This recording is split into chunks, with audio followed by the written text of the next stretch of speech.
Hello अस्सलाम वालेकुम। इस वीडियो में हम ये देखेंगे कि ईआर डायग्राम हम कैसे ड्रा करते हैं। तो अगर एक पैरा हमें दिया गया है तो इसमें से सबसे पहले हम ये करते हैं कि एंटिटीज़ को आइडेंटिफाई करते हैं। तो यहाँ पे हम एंटिटीज़ के बारे में लिखेंगे और इस पैरा को पढ़ने के बाद तो यहाँ से हम एंटिटीज़ आइडेंटिफाई करेंगे। तो एंटिटीज़ को आइडेंटिफाई करते हुए उन तीनों रूल्स का आपने देखना होता है कि तीन रूल होते हैं ना कि कोई भी ऑब्जेक्ट जो है वो कब एंटिटी हो सकती है और कब नहीं हो सकती। तो मिसाल के तौर पे एंटिटी को जो है ना वो रियल वर्ल्ड ऑब्जेक्ट होना चाहिए। इसके अलावा एंटिटी जो है उसमें रेपिटेशन होनी चाहिए और फिर एंटिटी मैटर ऑफ इंटरेस्ट भी होनी चाहिए टू द कंसर्न ऑर्गेनाइजेशन। तो इन किसी भी चीज़ के बारे में ना डिसाइड कर तो इन तीनों रूल्स को हमने माइंड में रखना होता है। इसके अलावा एक और बात यह भाई, जिस सिस्टम की आप ईआरडी बना रहे हैं तो वो सिस्टम खुद कभी भी एंटिटी नहीं हो सकता। जैसे कि ये यहाँ पे गारमेंट स्टोर के बारे में ये पैरा लिखा हुआ है, तो गारमेंट स्टोर जो है ख़ुद उसको हम एंटिटी नहीं बनाएंगे। अभी इसमें हम ये करेंगे कि एक एक सेंटेंस को हम पढ़ते जाएंगे और उसमें से हम देखते जाएंगे कि कौन सी चीज़ एंटिटी हो सकती है और कौन सी नहीं हो सकती। मिसाल के तौर पे अब इस फर्स्ट सेंटेंस में देखें कि गारमेंट्स का जिक्र किया गया। तो गारमेंट जो है ना वो रियल वर्ल्ड ऑब्जेक्ट है। गारमेंट जो है वो रिपीट भी होते हैं, ज़ाहिर है एक से ज़्यादा गारमेंट्स होंगे। और फिर ये क्योंकि सिस्टम एक गारमेंट स्टोर से रिलेटेड है जिसकी हम ईआरडी बना रहे हैं, तो ये मैटर ऑफ इंटरेस्ट। तो तीनों रूल्स जो है ना वो इस पर अप्लाई होते हैं। इस वजह से गारमेंट जो है वो क्या होगी, एंटिटी होगी। तो गारमेंट को हम इधर पहली एंटिटी हमारे पास गारमेंट आ गई। उसके बाद नेक्स्ट देखें,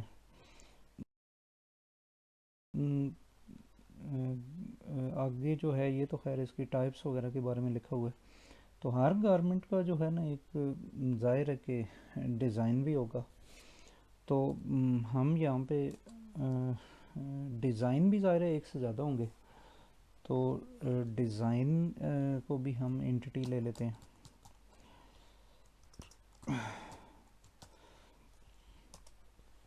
इन द सेम वे आगे देखें, सेकंड लाइन में ना कस्टमर का जिक्र किया जा रहा है यहाँ पे। तो कस्टमर भी उसके ऊपर भी ये तीनों रूल्स अप्लाई होते हैं। तो कस्टमर भी एंटिटी के तौर पे आ जाएगा।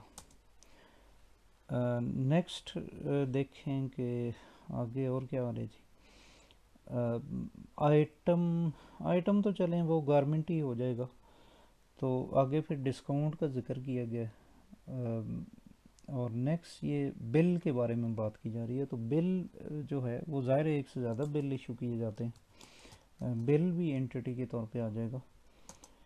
तो नेक्स्ट आप देखें कि यहाँ पे ये भी बताया जा रहा है कि the government store also participates in the national international exhibitions for the sale of garments.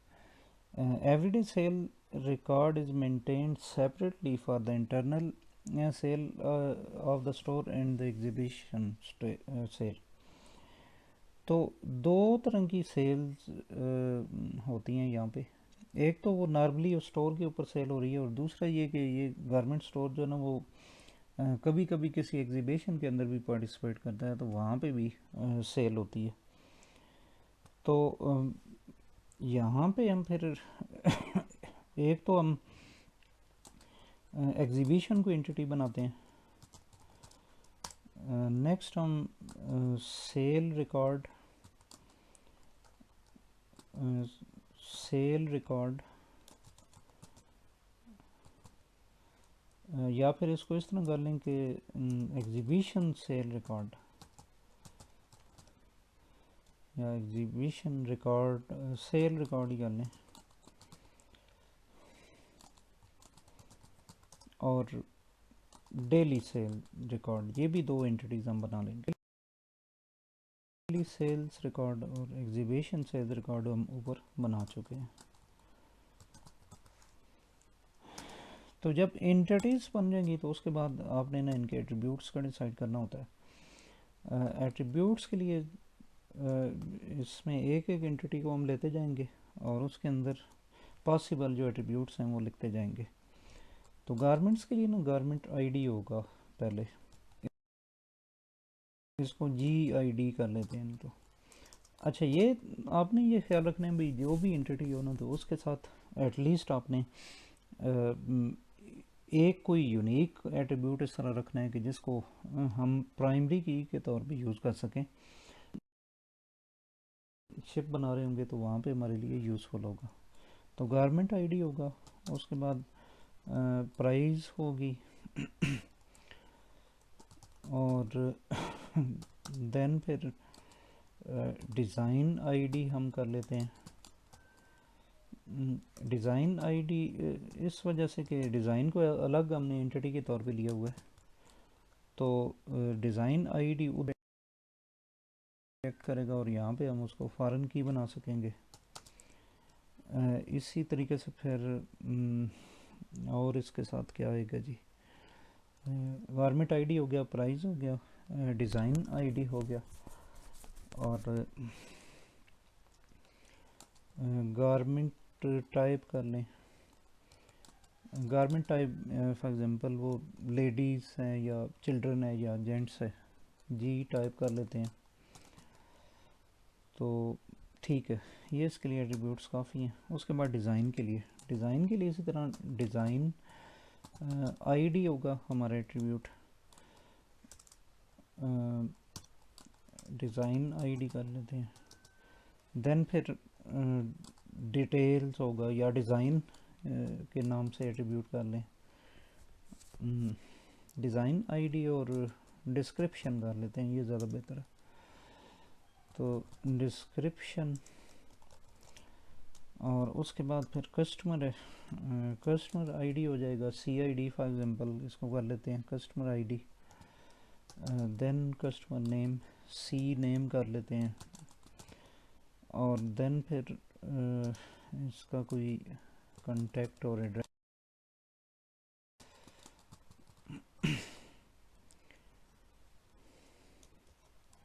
उसके बाद बिल का भी इसी तरह बिल नंबर हो जाएगा BNO।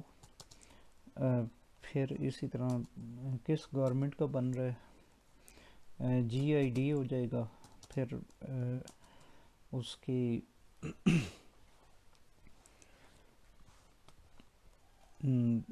इसको हम इस तरह कर लेते हैं, ऊपर हमने ना प्राइस रखा था ना, तो प्राइस को बेहतर ये है कि हम यूनिट प्राइस कर लें, वो ज़्यादा बेहतर होगा। यूनिट प्राइस होती है एक आइटम की प्राइस, तो इधर भी हम फिर यूनिट प्राइस ही करेंगे। और देन फिर क्वांटिटी हम कर लेते हैं, QTY इसको लिख लेते हैं। फिर डेट कर लेते हैं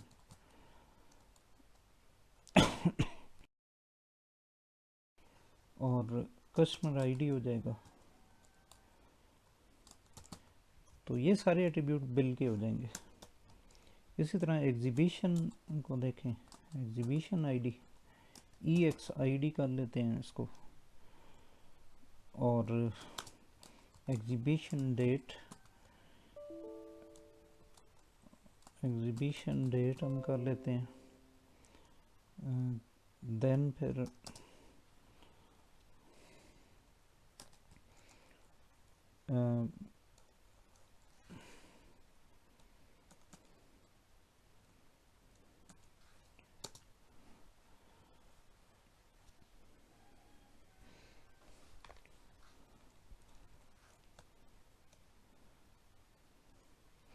एग्जीबिशन आईडी और उसके साथ एग्जीबिशन नेम या टाइटल भी कर लेते हैं।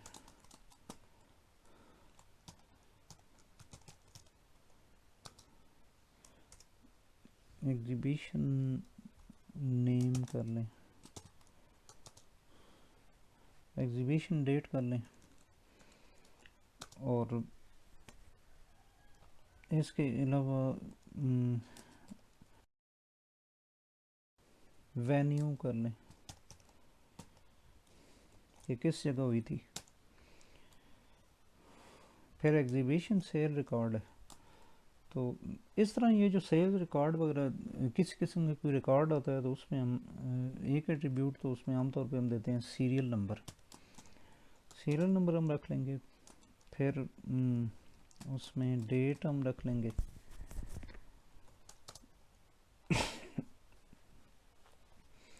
फिर गवर्नमेंट आईडी हो जाएगा,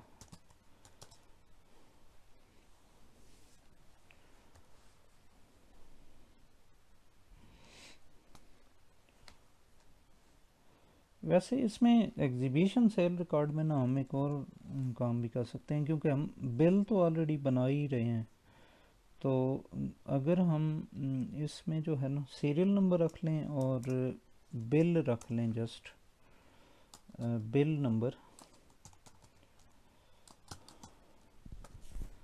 तो बाकी जो डेटा है ना वो तो ऑटोमेटिकली बिल के अंदर हमें अवेलेबल होगा, तो हमें ज़्यादा डिटेल नहीं देनी पड़ेगी। सीरियल नंबर और बिल नंबर इसमें रख लें। इसी तरह डेली जो सेल्स रिकॉर्ड है, डेली सेल्स रिकॉर्ड में भी ऑलमोस्ट एट्रीब्यूट्स यही वाले होंगे।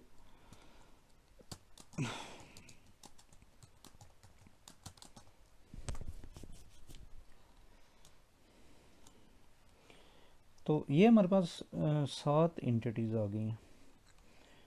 अब इसमें नेक्स्ट जो प्रोसीजर है उसमें हम ईआर डायग्राम बनाएंगे। तो ईआर डायग्राम हम बनाना कहाँ से स्टार्ट करते हैं, तो सबसे इम्पोर्टेंट एंटिटी होती है ना उसको हम पहले लेते हैं।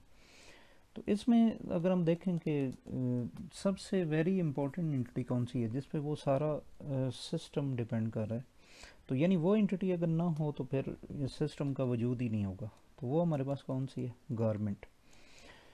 तो एंटिटी के लिए आपको पता है कि सिंबल जो यूज़ किया जाता है वो रेक्टेंगल का होता है। तो हम एक रेक्टेंगल पहले ड्रॉ करेंगे और उसको हम वहाँ से स्टार्ट हम करेंगे जी।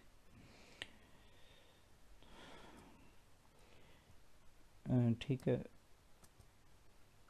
तो इसके अंदर हम जो है ना गवर्नमेंट का वर्ड हम लिखते हैं।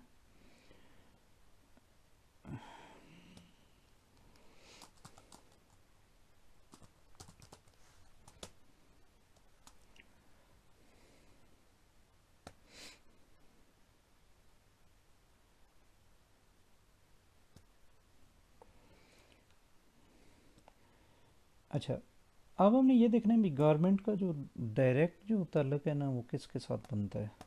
नेक्स्ट जो एंटिटी है तो डिज़ाइन के साथ भी बन जाता है, फिर कस्टमर के साथ भी बन जाता है। तो बहरहाल हम डिज़ाइन के साथ इसको अटैच करते हैं पहले। इसी को कॉपी करके तो यहाँ पे मैं लिख देता हूँ।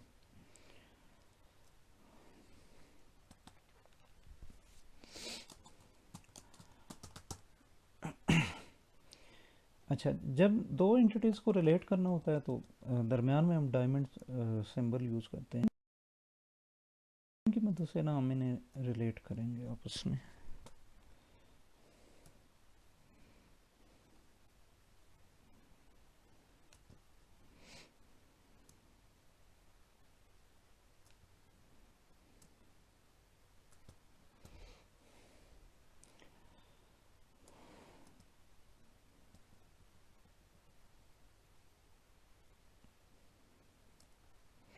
कनेक्टिंग लाइन यहाँ पे लगाएंगे दरमियान में।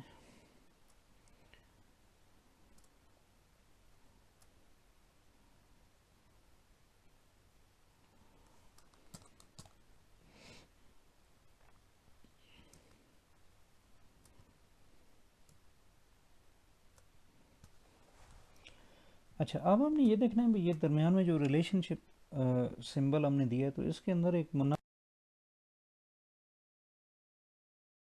कि गारमेंट डिज़ाइन को क्या कर रहा है या डिज़ाइन गारमेंट्स को क्या कर रहा है। यानी इनका आपस में क्या रिलेशनशिप बनता है, कौन सा रिलेशनशिप। तो एक सिंपल वर्ड भी हम लिख सकते हैं कि गारमेंट है। तो ठीक है, हम यही लिख लेते हैं, garment has design. Direction arrows भी अगर हम लगा लें तो वो ज़्यादा बेहतर है।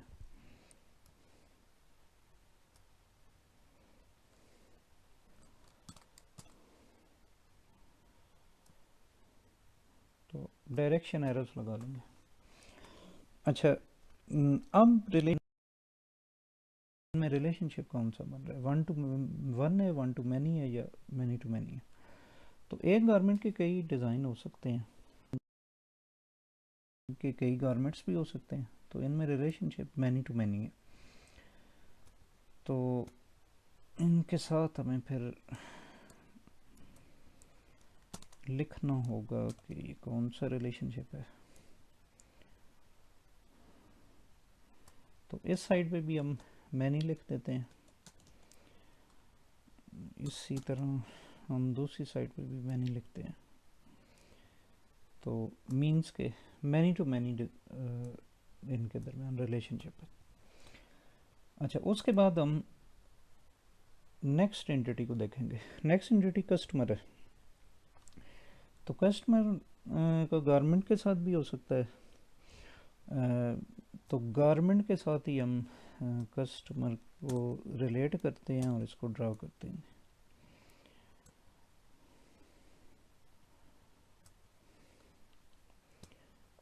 इसी तरह in the same way diamond symbol दरमियान में, और उसके बाद हमने देखना है भी इनका रिलेशनशिप क्या हो। अब इसमें एक बड़ा मुनासिब सा वर्ब हम लगा सकते हैं कि कस कस्टमर परचेजेस गारमेंट। यहाँ पे कस्टमर भी लिख दें, ये गारमेंट। तो कस्टमर परचेजेस, ये हम लिख देंगे यहाँ पे। इसको थोड़ा सा मैं इस तरह कर लूँ ना कि ये, ताकि बीच में हम सही तरह लिख सकें ना, ये जो भी हमने टेक्स्ट लिखना है।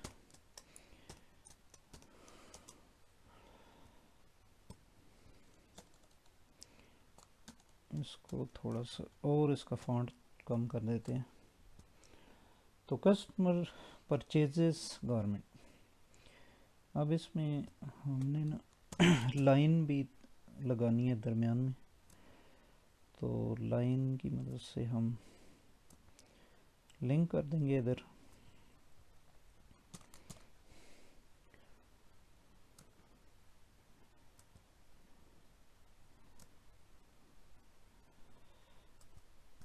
ठीक है, अब हम इसको किस तरफ से हम पढ़ रहे हैं, जाहिर है कि कस्टमर परचेजेस गारमेंट।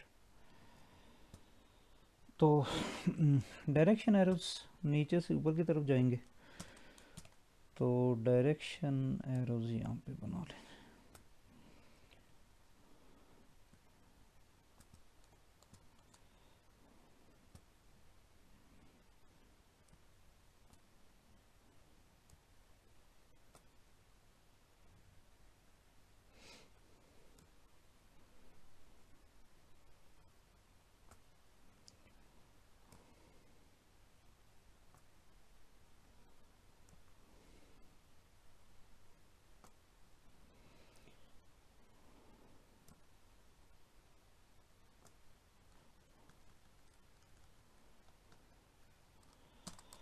तो ये हमने यहाँ पे डायरेक्शन एरोज बना लिए थी कि कस्टमर परचेजेस गारमेंट। अच्छा, अब इनका रिलेशनशिप देखना है, तो एक कस्टमर कई गारमेंट्स परचेज कर सकता है, और एक तरह के गारमेंट जो है वो कई कस्टमर परचेज कर सकते हैं। तो इसलिए यहाँ पे कौन सा इनका रिलेशनशिप होगा जी, मैनी टू मैनी।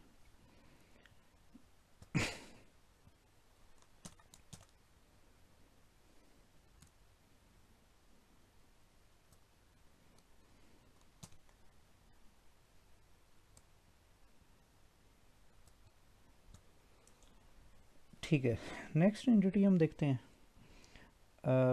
बिल है हमारे पास, तो बिल का ताल्लुक जो है वो कस्टमर के साथ है।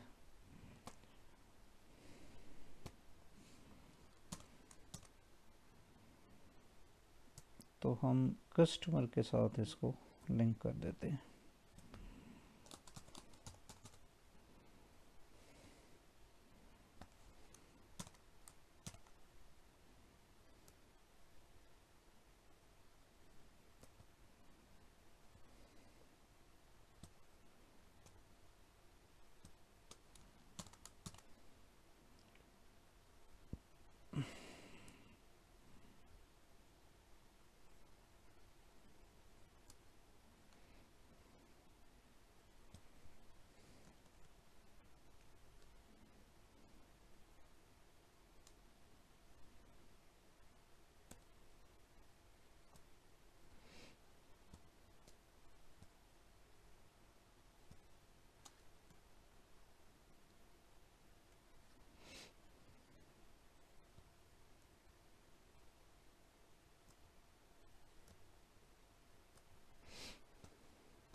ठीक है जी, इसको हमने ना कस्टमर और बिल को आपस में रिलेट कर दिया।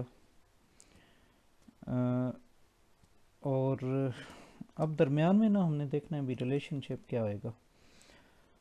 तो सिंपल है कि या तो हम लिख सकते हैं कि कस्टमर गेट्स द बिल, या फिर bill is issued to the.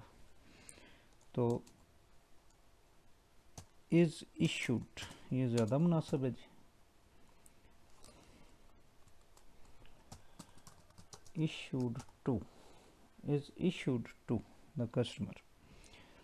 अच्छा, अब एक कस्टमर जो है वो कई बिल ले सकता है, और लेकिन एक बिल जो है वो कई कस्टमर को इशू नहीं किया जा सकता। तो ये क्या होगा, ये एक साइड से वन टू मैनी है, तो ये वन टू मैनी रिलेशनशिप बनेगा।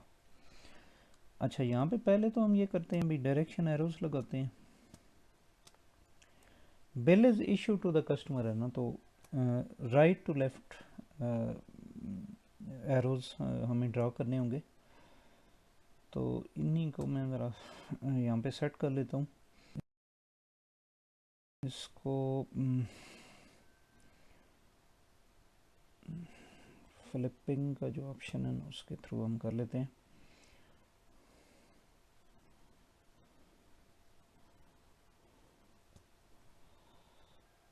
फ्लिप और जेंटल कर लेते हैं, ठीक है।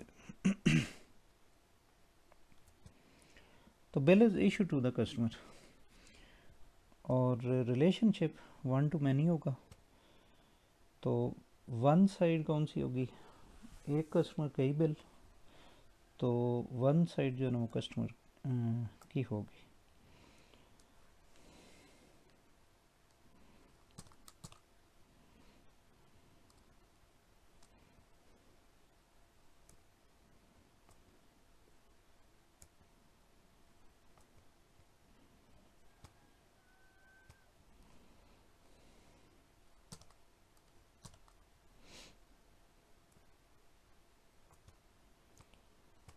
तो इसको हम वन कर लेते हैं, वन टू मैनी। ठीक है जी, अब नेक्स्ट देखें। नेक्स्ट एंटिटी कौन सी रह गई है, एग्जीबिशन। तो एग्जीबिशन का तल्लक जो है डायरेक्ट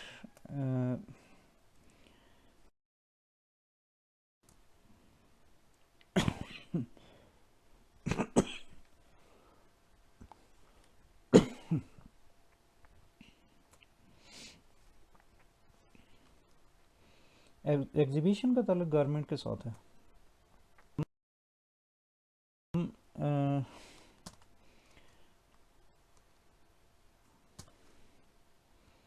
यहाँ पे इस साइड पे एंटिटी बना लेते हैं एक एग्जीबिशन।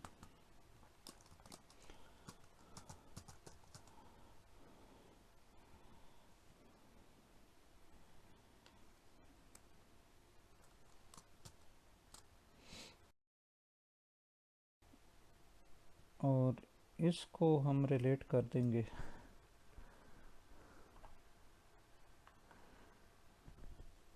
इसको हम रिलेट कर देंगे गवर्नमेंट के साथ।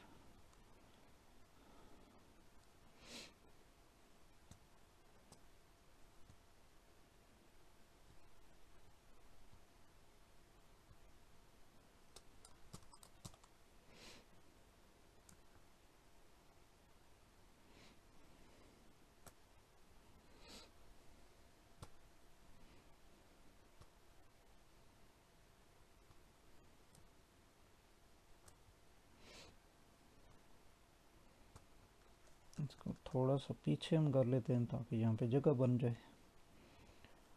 और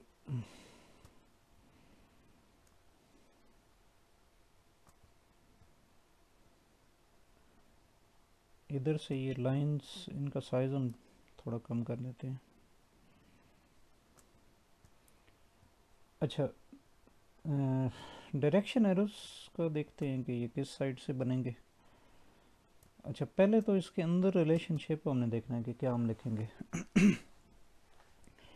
तो एग्जीबिशन में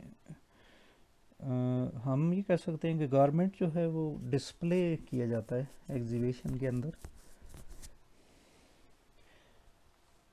या फिर हम कुछ और भी लिख सकते हैं कि गारमेंट इज़ सोल्ड इन, ये भी हम कह सकते हैं।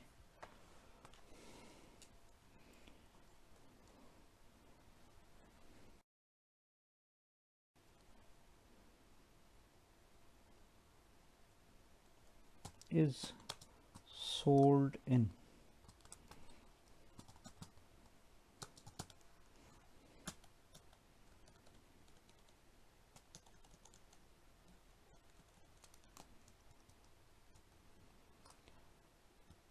Garment is sold in exhibition. तो डायरेक्शन ज़ाहिर है राइट टू लेफ़्ट होगी।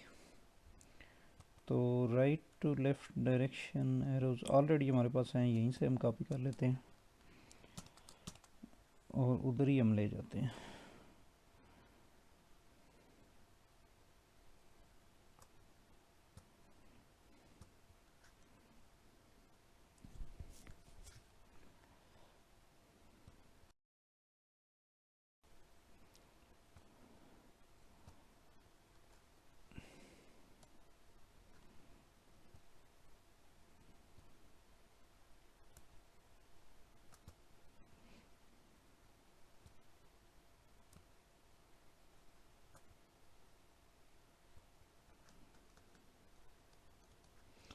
तो garment is sold in exhibition. अब इसमें रिलेशनशिप देखें भाई कौन सा बनता है। तो एक तरह का जो गारमेंट है वो कई एग्जीबिशन में आ सकता है, और एक एग्जीबिशन के अंदर कई तरह के गारमेंट, तो मैनी टू मैनी बन रहा है यहाँ भी।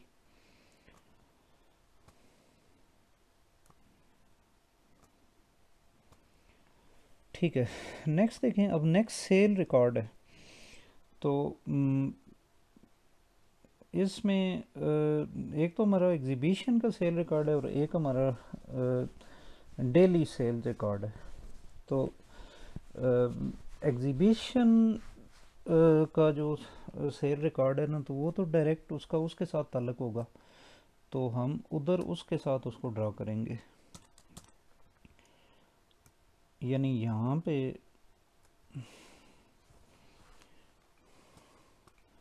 एग्जीबिशन,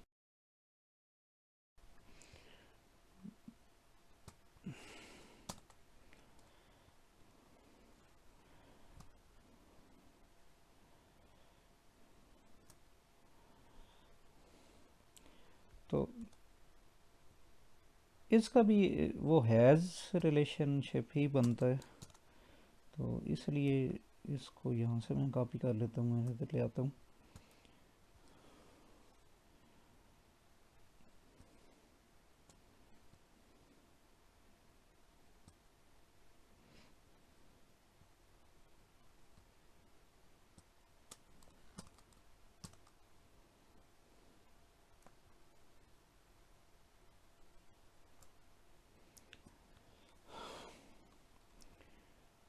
तो एग्जीबिशन हैज़ सेल रिकॉर्ड, इसमें हमें सेल्स रिकॉर्ड लिखना होगा, sales record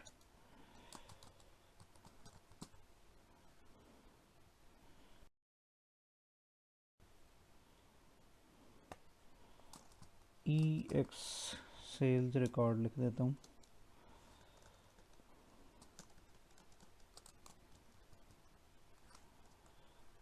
exhibition as exhibition sales record. तो डायरेक्शन एरोज ऊपर से नीचे की तरफ होंगे।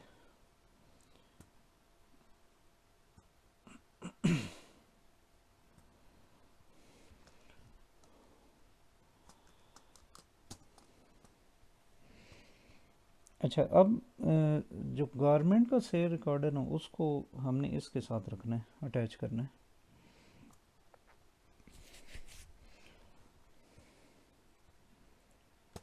इसको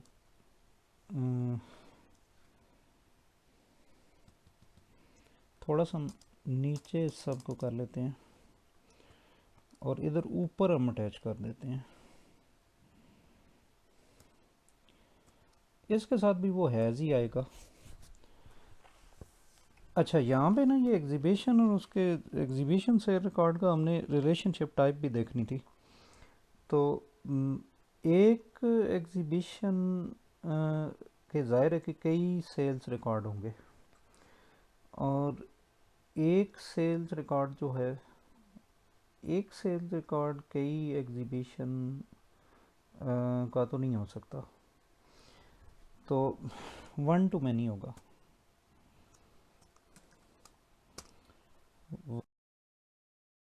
एक एग्जीबिशन उसके कई सेल्स रिकॉर्ड होंगे, बिल्स ज़ाहिर है उसके अंदर बहुत सारे होंगे।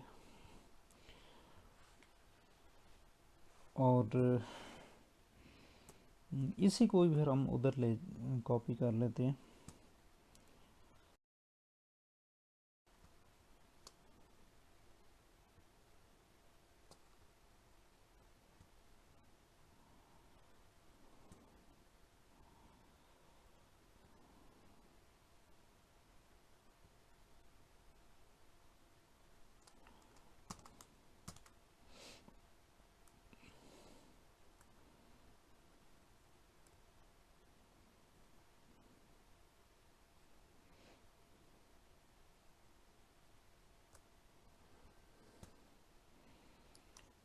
थोड़ा सा और इसको नीचे हमें करना होगा।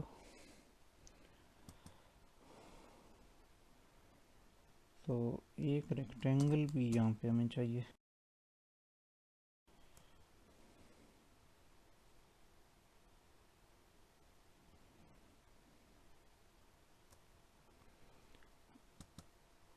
तो यहाँ पे हम डेली सेल्स रिकॉर्ड रखेंगे, डी सेल्स रिकॉर्ड हम कर लेते हैं।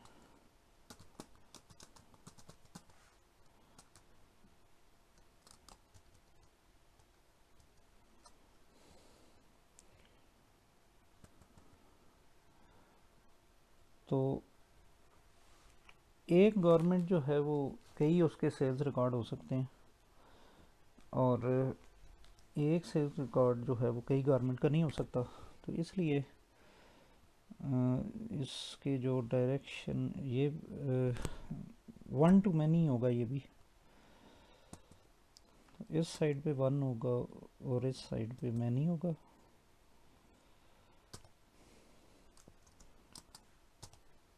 और ये डायरेक्शन एरोस भी हमें चेंज करने हैं, क्योंकि गारमेंट नीचे की तरफ है। तो फ्लिप वर्टिकल।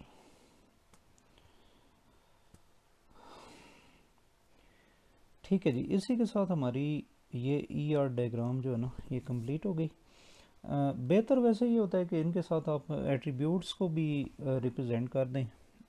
तो एट्रीब्यूट्स को ओवल के साथ रिप्रेजेंट किया जाता है। फॉर एग्जांपल यहाँ पे मैं एक इधर ड्रा कर देता हूँ। तो सपोज़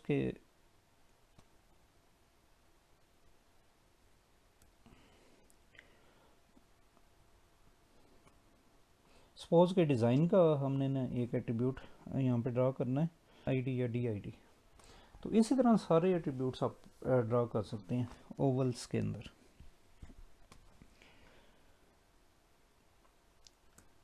अच्छा, एक चीज़ रह गई थी यहाँ पे कि वो वैसे पहले हमें करना चाहिए था कि यहाँ पे जो है ना, हर एंटिटी के अंदर आप प्राइमरी की भी डिसाइड कर लेंगे, उसको आप अंडरलाइन कर लेंगे, जो भी प्राइमरी कीज़ होंगी। तो गारमेंट में GID प्राइमरी की बन रहा है, इस तरह डिज़ाइन में डिज़ाइन ID प्राइमरी की होगा, कस्टमर में कस्टमर ID प्राइमरी की होगा।